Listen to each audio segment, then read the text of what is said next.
So imagine taking, one of the most incredibly nerve-dense, hypersensitive organs in the entire human body and deliberately plunging a needle into it. Right. I mean, biologically speaking, that sounds like a recipe for absolute unmitigated agony. Exactly.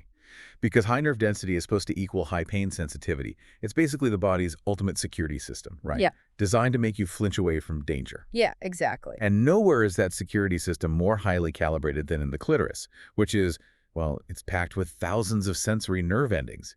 Yet, today, we're looking at a medical procedure that routinely involves injecting fluid directly into this exact tissue. Right. The injection of platelet-rich plasma, often called the O shot. Yeah, and the wild part about this, patients consistently report feeling absolutely nothing. It's a fascinating medical paradox, honestly. You have this anatomy that is completely hardwired to register even the lightest touch, and somehow clinicians are totally bypassing that entire neurological alarm system. Which is wild. It is. We're talking about an area innervated by the highly sensitive dorsal nerve, which is a terminal branch of the pudendal nerve. You can't simply swab a standard over-the-counter numbing gel on this area and just call it a day. No, definitely not. Which actually brings us to the mission of today's deep dive. We are taking a stack of medical protocols, clinical guidelines, and even some firsthand patient accounts to unpack the exact multi-layered anesthesia protocol that makes these clitoral platelet-rich plasma injections completely painless. Yeah, it's quite the process. So we're going to examine the specialized chemical compounding of topical creams, the mechanical nerve blocks, and the incredibly strict rules around local anesthetics. Because making this procedure pain-free is practically an art form. It really is. One that relies heavily on tricking the nervous system at multiple depths of tissue. So to really grasp how they pull this off, you have to look at the very first step of the protocol. Long before a needle is even in the room, the area has to be prepped topically. And the tissue we're dealing with here is mucosal tissue. For anyone trying to visualize this, mucosal tissue is not like the skin on your arm. Right, does it have that protective layer? Exactly. It lacks that tough, highly keratinized outer layer, meaning it acts much more like a sponge. It's highly permeable. Oh, wow, okay. Yeah, so clinicians take advantage of this permeability by applying a highly specialized compounded numbing cream known in the medical field as BLT. Okay, let's unpack this. Sadly, we are not talking about the sandwich. The BLT here stands for benzocaine, lidocaine, and tetracaine. All right. So you're looking at 3 distinct anesthetics packed into one single cream. Or sources emphasize that you can't just use any generic mixture for this. No, you really can't. A lot of aesthetic clinics might use a standard, say, 24:4 ratio for things like facial microneedling. Right, which is totally different. Exactly. But the top protocols for this specific clitoral procedure demand a much more potent blend. They use a 20% benzocaine, 8% lidocaine, and 8% tetracaine formulation. That's a huge jump. It is. And they often source it from very specialized compounding pharmacies like McGuff. The jump from a 4% to an 8% concentration for both the lidocaine and the tetracaine, it's non-negotiable for this anatomy. Because they each do something different, right? Yeah, precisely. The benzocaine acts almost immediately to numb the absolute most superficial layers of the mucosa. Okay. Then the lidocaine penetrates a bit deeper and provides a solid mid-range duration of numbness. And then the tetracaine, that acts as the heavy hitter. It takes longer to kick in, but it penetrates the deepest and it lasts the longest. So if a clinician tries to cut corners and use a weaker carrier cream, the patient is going to feel everything that comes next. Oh, absolutely. So they apply this potent 20A cream incredibly generously over the clitoris, the labia, and the anterior vaginal wall. And the protocol specifies that they don't just swipe it on, right? They massage it in. Yes, that mechanical action is key. And then they often cover the entire area with plastic wrap and let the patient sit for up to an hour. Which sounds intense, but it's necessary. It reminds me of like trying to get a set-in stain out of a delicate fabric. You can't just toss it in the washing machine. You have to apply a powerful solvent, put a lid over the bucket to keep the moisture in, and let the chemistry slowly do the heavy lifting over time. That's a great analogy. You're waiting for the chemicals to saturate every single fiber. Exactly. The plastic wrap is actually functioning as an occlusive dressing. Without it, the body's natural heat would just cause the moisture in the cream to evaporate. Oh, or it would just rub off onto the paper on the exam table. Right. So by sealing it in, you literally force the anesthetics to migrate downward into those mucosal tissues. By the time that hour is up, the entire superficial layer of the tissue has been neurologically deactivated. Wow. Yeah, the sensory receptors at the surface are completely blocked from sending pain signals to the brain. But, and here's where it gets really interesting, the BLT cream is only the first line of defense. It handles the surface, but it cannot reach the deep tissue where the actual platelet-rich plasma is going to be injected, right? Correct. The dorsal nerve of the clitoris runs much deeper. So to ensure the patient feels absolutely no pain during the actual procedure, the clinician has to execute a physical nerve block. And the sequence for administering this block is where things get genuinely counterintuitive. Very much so. So an assistant takes a piece of ice and holds it directly to the clitoris for about 2 minutes. And the moment the ice is removed, the clinician immediately administers a local anesthetic injection directly into the area to block the dorsal clitoral nerve. Yeah, the timing here has to be flawless. The ice serves a very specific physiological purpose based on the gate control theory of pain. Okay, what does that mean exactly? Well, when you overload the local sensory nerves with an intense, non-painful stimulus, in this case, extreme cold, those signals basically crowd out other sensations traveling up the spinal cord to the brain. Oh, I see. So the cold creates this brief, intense window of thermal distraction. I do have to push back on this step, though. I mean, the entire goal here is to prevent the pain of a needle injection. But to do that, they are using another needle injection. It does sound like a paradox. Right. If the surface cream isn't enough to numb the deep tissue, doesn't injecting the nerve block itself hurt? We are still talking about putting a needle into one of the most sensitive spots on the human body. It is the central tension of the entire protocol, honestly. You're trading one sensation for another. To understand how this actually registers in the patient's brain, there is a fantastic first-hand account in our sources. Oh, the Cosmopolitan writer. Yes, the Cosmopolitan writer who documented her experience getting this exact procedure. She noted that the main PRP injection, the big event, didn't hurt at all. But her description of that initial clitoral block is very revealing. Yeah, I remember reading her account. She described the block as feeling incredibly cold, uncomfortable, and startling. Yeah. She literally wrote that the sensation made her scoot up the bed in surprise. Yes, scoot up the bed in surprise. That phrase perfectly captures the neurological bait and switch happening here. Bait and switch, how so? Well, notice she didn't say she screamed in agony. She was startled. Right, because of the ice? Exactly. The tissue has been frozen by the ice for 2 minutes. The moment the ice is pulled away, the needle goes in, and there's a sudden localized pressure as the fluid enters the tissue. Okay. The brain registers a startling disruption and a bizarre pressure, but because of the superficial numbing and that thermal overload from the ice, it simply doesn't register sharp, lacerating pain. So you're hacking the nervous system's processing speed. Exactly. The brain is distracted by the freezing cold, and before it can pivot to process the sharp intrusion of the needle, the local anesthetic is already flooding the deep nerve, just completely shutting the system down. Yep, it's a highly calculated trade-off. You accept one brief second of startling discomfort to guarantee zero pain during the much deeper, more extensive main procedure. But that makes me wonder what is actually inside that nerve-blocked syringe. The delivery mechanism is clever, sure, but the fluid itself has to be incredibly effective to work that fast. Oh, it is. The block relies on a tailored cocktail of local anesthetics, most commonly a combination of bupivacaine, tetracaine, and lidocaine. 3 different ones again. Right. The bupivacaine provides a very profound, long-lasting numbing effect, ensuring the patient remains comfortable long after they leave the clinic. Meanwhile, the lidocaine acts almost instantaneously to shut down the immediate nerve signaling. But wait, anyone who has ever had a cavity filled at the dentist knows that lidocaine comes with a very distinct sensation. Oh, the burn. Yeah, before the area goes numb, the medicine itself burns and stings violently as it enters the tissue. Yeah, local anesthetics are naturally acidic. Their low pH is what causes that classic, fiery, burning sensation upon injection. In a standard procedure, a doctor might just tell you to, grit your teeth for a few seconds. Sure. But in an area this hypersensitive, that acidic burn would be absolutely intolerable. It would be awful. So clinicians utilize a vital chemical adjustment. They buffer the lidocaine with sodium bicarbonate. Baking soda. They are injecting baking soda. Basically, yeah.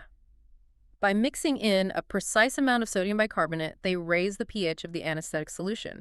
They shift it from being acidic to being much closer to the body's natural neutral pH. So it neutralizes the chemical burn before the fluid even touches the patient's tissue. Precisely. It's a relatively simple chemical tweak, but it completely transforms the patient's experience of that crucial nerve block injection. Now, there is another massive rule regarding the lidocaine used in this specific area, and our sources highlight it as an absolute non-negotiable safety standard. Exactly. And it has to do with epinephrine, Yes. Often when you get a local anesthetic, the lidocaine is mixed with epinephrine. because it helps it last longer, right? Right, because epinephrine is a vasoconstrictor. It physically shrinks the local blood vessels. This serves two purposes. It reduces bleeding during the procedure, and it keeps the numbing medication trapped in the localized area for a longer period of time. But the clinical protocols for clitoral injections are incredibly strict about this. You can never, under any circumstances, use epinephrine when dealing with delicate end organs. Right. To understand why, you have to look at the vascular highway of the body. Most tissues have collateral blood flow, meaning there are multiple different arteries and veins supplying the exact same area. So if one gets blocked, there's a backup route. Exactly. If one pathway gets restricted, the blood just takes a detour. But an end organ is exactly what it sounds like. It is the end of the line. The fingers, the toes, the penis, and the clitoris are all end organs. They rely on a singular terminal blood supply. And the sources specifically note that the rules for treating penile lesions biologically correlate directly to clitoral structures. Yep, the anatomy functions very similarly in that regard. So if you inject epinephrine into an end organ, you are essentially squeezing the only pipe shut. There is no detour. And squeezing that solitary pipe shut can cause such severe, prolonged restriction of blood flow to those sensitive tissues that you risk permanent tissue damage, or even necrosis, which is the localized death of living tissue. Oh, wow. That's terrifying. It is. So the clinician must use a lidocaine formulation specifically formulated without epinephrine. It really requires a deep understanding of vascular anatomy to ensure the procedure is not just painless, but fundamentally safe. It's a perfect example of this invisible knowledge operating in the background. The patient simply sees a doctor holding a syringe. They don't see that the clinician has carefully selected a specific pH balance, engineered a precise mix of short and long-acting agents, and strictly excluded blood-restricting chemicals to protect the organ from necrosis. Every single variable has been controlled. Which perfectly sets the stage for the main event. Yes, finally. The topical 28-8 BLT cream has profoundly numbed the surface mucosa. The ice and the buffered epinephrine-free lidocaine block have successfully shut down the deep dorsal nerve. The patient is completely comfortable, experiencing zero nociception, meaning zero pain signaling. So now it is time for the actual platelet-rich plasma infiltration. And while the patient has been sitting with the numbing cream for the past hour, the biological material for this step has been prepping in the background. Right. The clinician draws a small amount of the patient's own blood, usually about 10 cc's, which is similar to just a standard lab test. And that whole blood is then placed into an FDA-approved centrifuge. The rapid spinning uses centrifugal force to separate the heavier red blood cells from the lighter plasma. And what you're left with is a highly concentrated serum of plasma that is absolutely packed with platelets. Exactly. The clinician isolates roughly 4 cc's of this platelet-rich plasma. But they don't just inject it immediately, do they? The platelets in that syringe are dormant. To get the regenerative effect, the clinician has to activate them. Right, which they do by mixing the PRP with 0.2 cc of 10% calcium chloride. Platelets basically circulate quietly in your bloodstream all day long, doing absolutely nothing until they encounter a tissue injury. Okay. When tissue is damaged, a complex chemical signaling cascade occurs that tells the platelets to clump together and start healing the wound. Adding calcium chloride artificially triggers what is called the thrombin cascade. Oh, I see. It's like pulling the fire alarm in a building when there isn't actually a fire. Right. The calcium chloride tricks the platelets into thinking a massive tissue injury has just occurred right there in the syringe. That is exactly what happens. The platelets immediately activate, they change shape, and they begin releasing their payload of regenerative growth factors. Like what kind of factors? Well, the sources specifically highlight vascular endothelial growth factor, or VEGF, which is responsible for stimulating the growth of brand new blood vessels, and transforming growth factor, which helps synthesize new collagen and repair damaged tissue.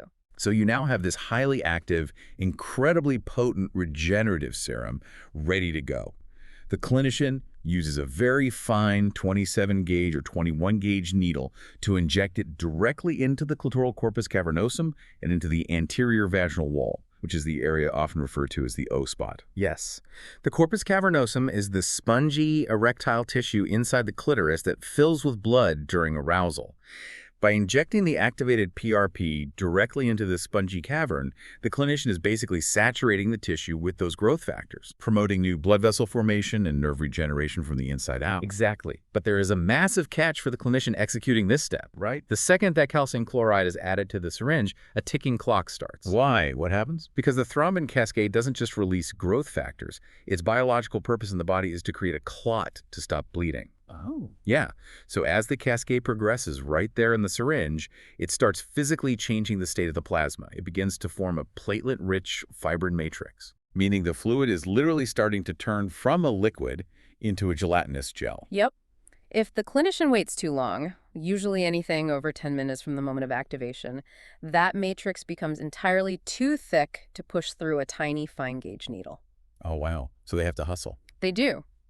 The execution of the injection has to be smooth, efficient, and precise before the serum essentially turns to jello. So what does this all mean?